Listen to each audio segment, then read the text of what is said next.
What's going on in the world today? What's going on with humanity, with societies at the highest level? There's a lot of narratives, there's a lot of talk about conflict, creating conflict, honestly, with these false narratives. They say there's a war between East and West, between China and the West. It's a Cold War. There's a currency war, a finance war. There's a class war. There's a race war. All these things are false narratives created to divide and conquer us. And that last one is the most obvious. Race is an invention, a social invention. It does not exist scientifically, genetically.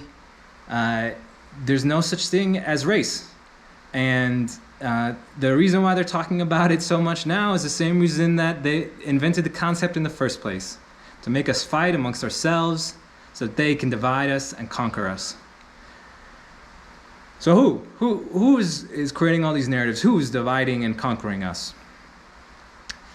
The root of all of these conflicts and narratives is a single war.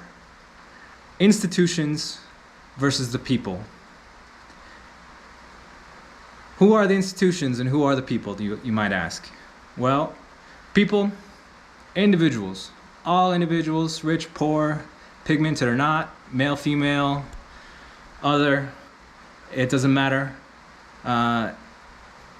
We're all people, and we all struggle with the same basic capacities and needs.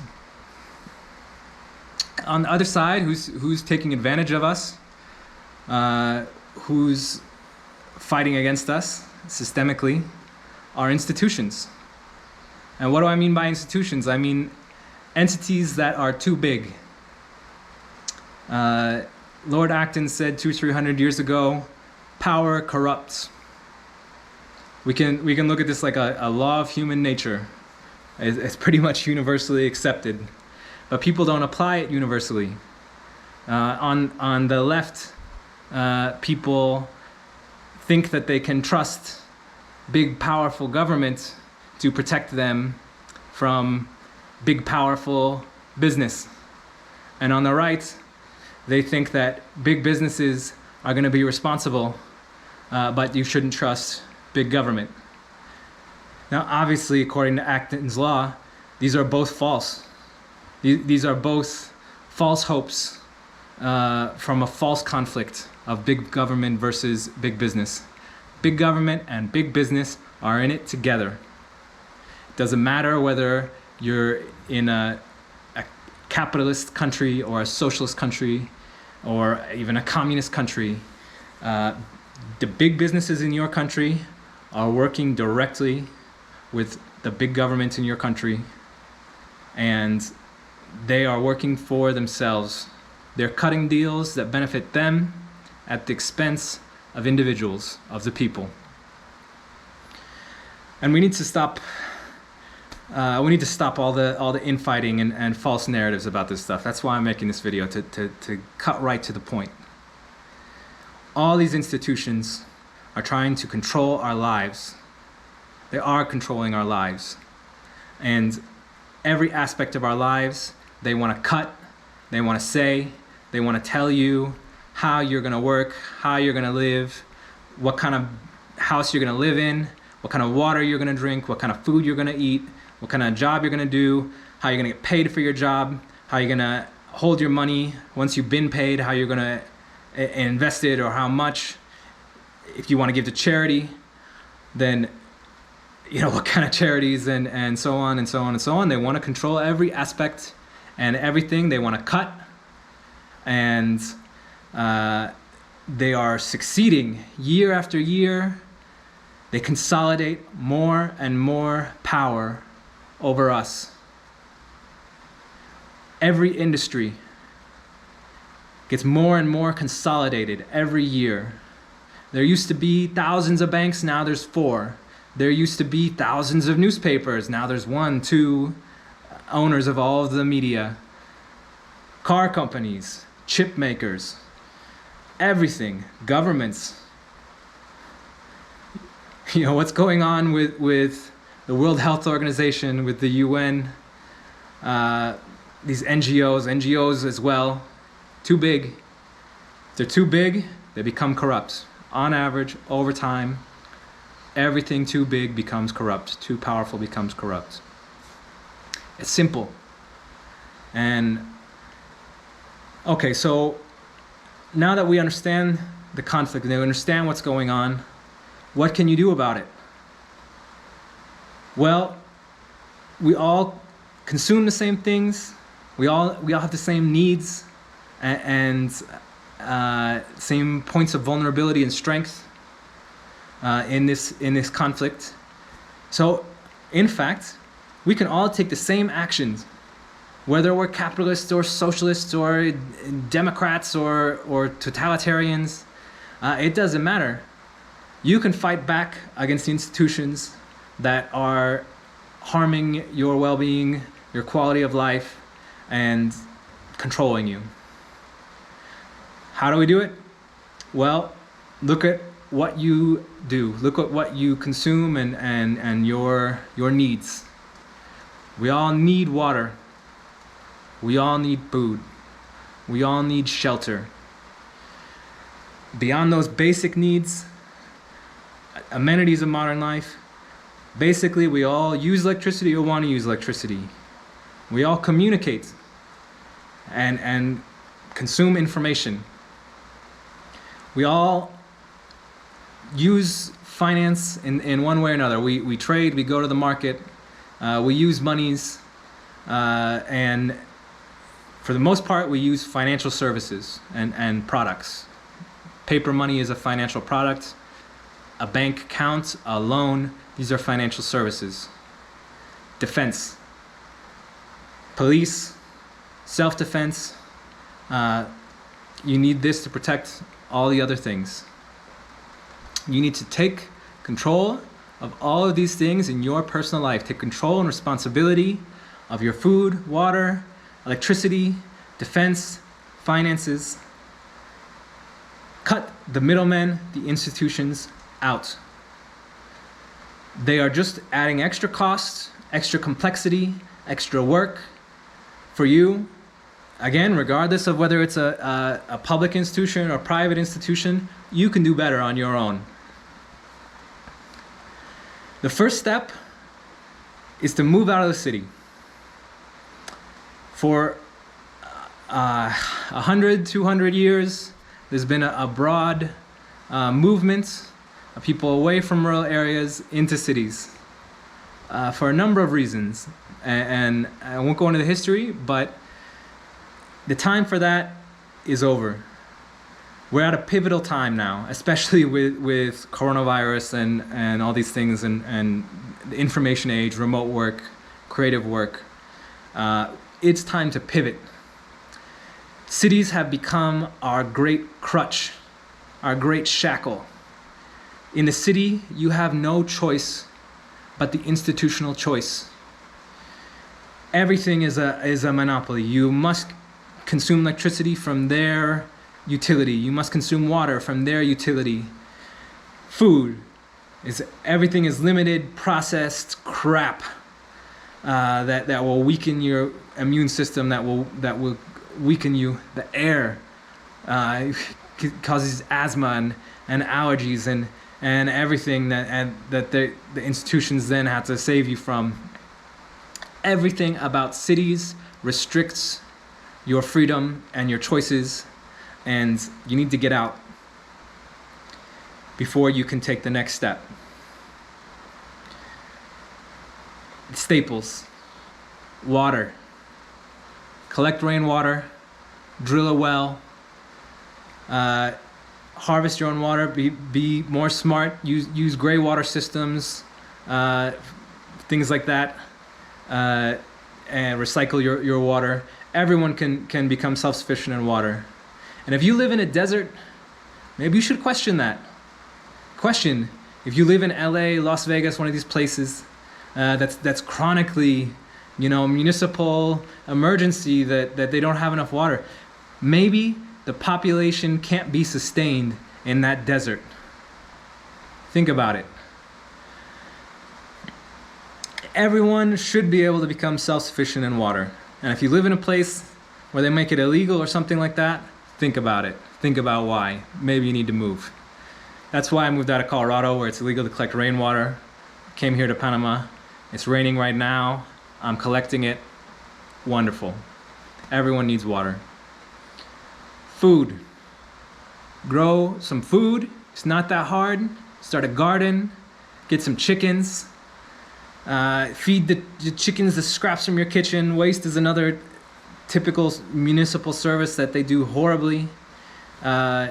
You can do it better yourself. Feed your waste to your plants and animals, and close the loop, and stop losing. Why do you pay for waste services and then pay for food? Close the loop, and you'll have both.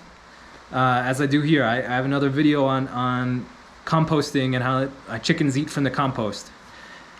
You don't have to only eat your own food, but you should try to at least produce enough food that if the supply chain breaks down, you'll have a nutritionally complete diet. You'll have enough calories, enough protein, enough fats, enough micronutrients. You can do this. It's not that hard. I'm a technical person. I just started gardening this past couple years during the pandemic. And it's really quite rewarding and really not very hard. So food, water, shelter, the buildings, the modern houses and housing regulations and all this are such expensive nonsense trash. For instance, here in Panama, they build all these concrete block ovens, that destroy the ecosystem around and just create pest habitats and the landscape ready for cockroaches and rats to move in and so on. And then it's an oven, and you bake in the tropical sun, so that you need to buy an air conditioner to fight the climate, the microclimate that they created in your house, and consume electricity from the utility to pay for it. It's nonsense. You can build a better house out of garbage and dirt. Look at earthships. Get some tires, pound some dirt into them, build a tube that goes to the earth. It's a natural free air conditioner.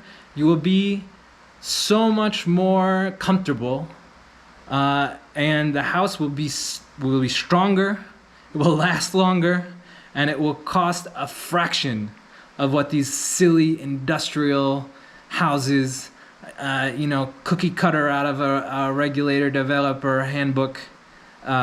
You don't need them to put a roof over your head. You don't need them to stay comfortable. They tell you that you need them. They tell you that they know how to do it best. It's silly. Go do your own research. You can build your own house. All the information is online for free, and you can do it. You can, just like you can grow your own food. You can do all these things yourself. They want to tell you that you can't, but you can. Information. They want to tell you that the internet's not free. That the internet is now just these big networks. That the internet is only Facebook and Twitter and Google, and because of that we need regulation. We need government to come in and get in between, another middleman in between us and our communications. Don't trust these big businesses. Don't trust Facebook, Google, Twitter, TikTok. Don't trust them. But also don't trust the government to come in and do a better job. The internet is free. You can start a blog, you can start a website, you can host your own email server, you can host your own VoIP calls. All these technologies are free and open source. And as for the hosting, it costs dollars a year. And yeah, it takes a little bit of technical know-how, just like building a house. But you know, all the information of how to do it is also free. You can educate yourself and take control of your information. You can break the tech monopolies and the media monopolies, and self-publish like I'm doing, and be uncensorable, regardless of whether in your country they say that you have a legal right to free speech, to free communication. You can seize it. You know, with technology, with information technology, they cannot stop you. It's silly for them to try to convince you that they control your speech. They can't. The only way that they can is if you accept their narrative, their story, that they're in control. They're not. You can use encryption, you can use websites, you can use email, all these things yourself for less than $100 a year. It's actually one of the cheapest things to take control of, and the one that I recommend starting with, because once you free your information, that empowers you to do all the other things, to learn how to do all the other things, the water, the food, the construction. All that information is out there for free. Defense. I'm dressed for the part today. You know, FBI, the federal police or municipal police versus stick to your guns. That's what it's all about. You know, they want to tell you that you can't defend yourself, that it's wrong or dangerous. But just think about it. Someone breaks into your home. This person is a criminal. They're a criminal, so they don't care if guns are against the law. They would get a gun illegally so that they can use it to be successful in their home break-in. Now that they've broken into your home, what do? Do you call the police? They're here to rape your wife and steal your property. They're going to rape your wife and steal your TV. What do? If you call the police, they're going to show up 15, 20, 2 hours later and start asking questions, filling out a form. And they say, oh, what did they look like? What did they take? Oh, we've got a busy docket, but we're going to go look for them. And 90% of the time, they don't find them. But even if they did they recover your emotional well-being from being raped? Did they recover your property? No, they can't. It's done. The only one who's going to stop that situation is you. The person on site is the only one who can take action. You need to take responsibility for defending yourself, your family, your property. Period. Get a gun, get pepper spray, get martial arts training, whatever you need to do, get in shape. It's easy when you garden and do these other things for yourself. You live a more balanced life. But whatever you need to do to defend yourself, take personal responsibility. The state, even a private security organization, are not going to do it nearly as well, nearly on time as you can. And that's it. You know, yes, you need to secure your guns from children and teach them when they're of age about it and so on. But it's naive to think that an institution is going to protect you in a home invasion scenario or many other scenarios that you're going to run into. You need to take responsibility. And that brings us to the keys to the kingdom, the final frontier. You know, how is it that the institutions gain more and more power and consolidate more and more year after year? Finance. Central banks print money. It is a cartel.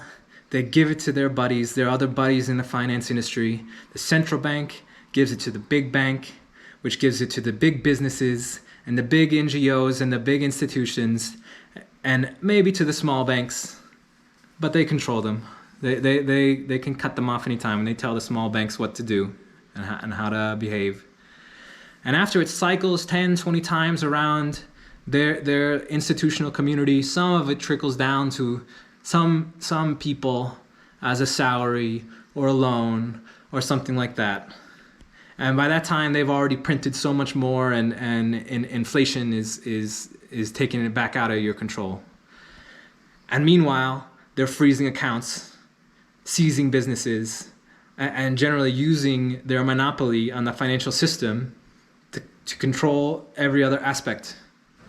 So all the businesses, the little businesses either get frozen out, shut down, or bought out by the big businesses, year after year after year. Newspapers, banks, manufacturers, shops, retail, it doesn't matter. It's the same story again and again and again. The single most important thing that you could do, the thing that will hurt the enemy the most, is to hit them in the purse strings. This is their mechanism, their main mechanism of control, the root of their power that gives them all the other sources of power is money. Take your money out of the bank. You think that the bank is protecting you, protecting your money?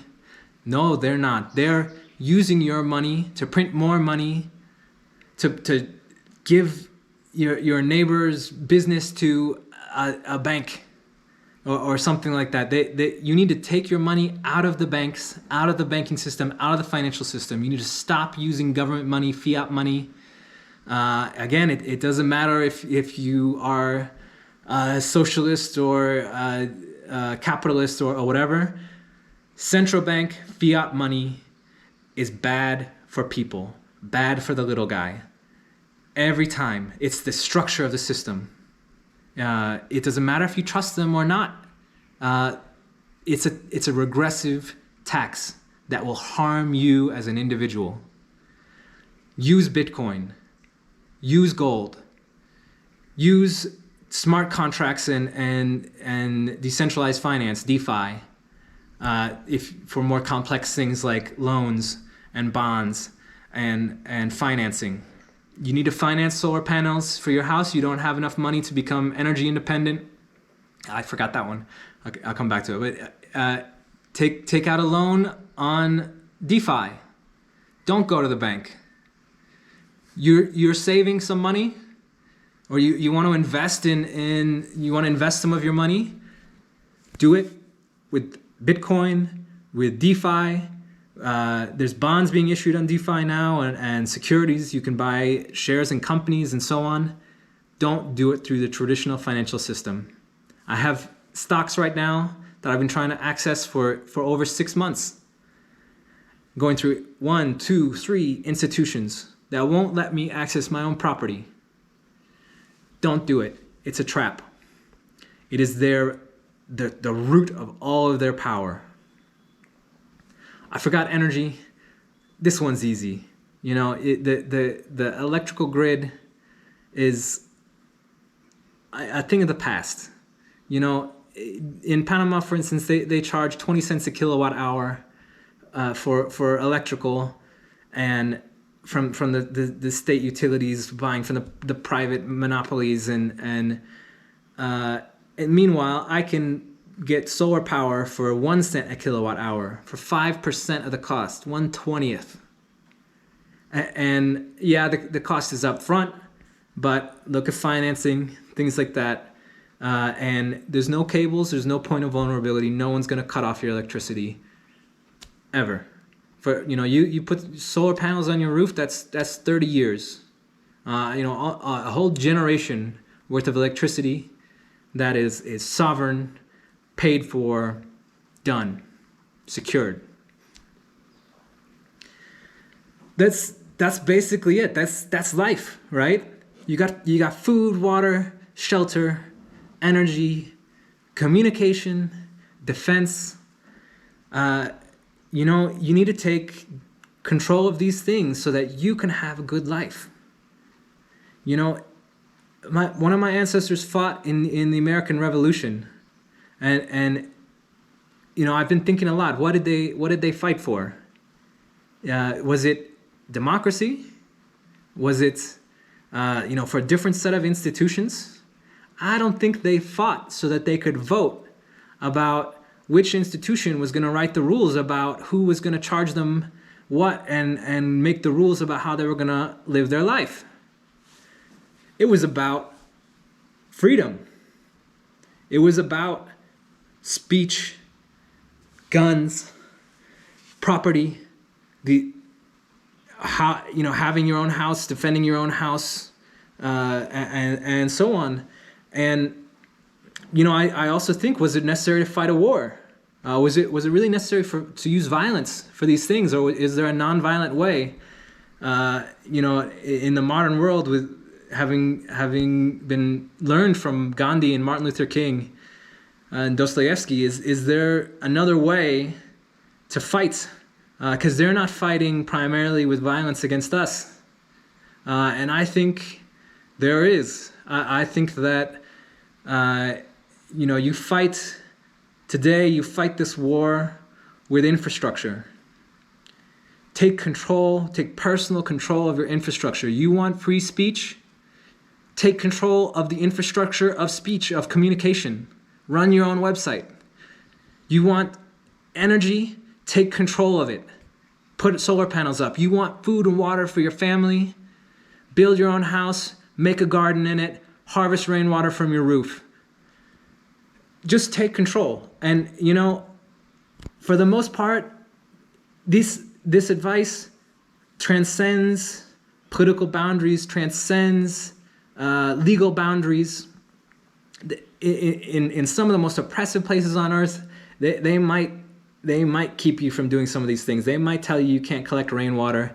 They might even seize your home or tell you that your home is not up to their standards and you got to tear it down. But for the most part, everyone can do almost all of these things. Get out of the city, take these steps, take control of your life, and the world will be a better place. All these institutions will lose power, and all the people will be better and better and better every day. Tell your neighbors, help them start a garden, help them put solar panels up, help them get a Bitcoin wallet. And we, the people, will take the power back.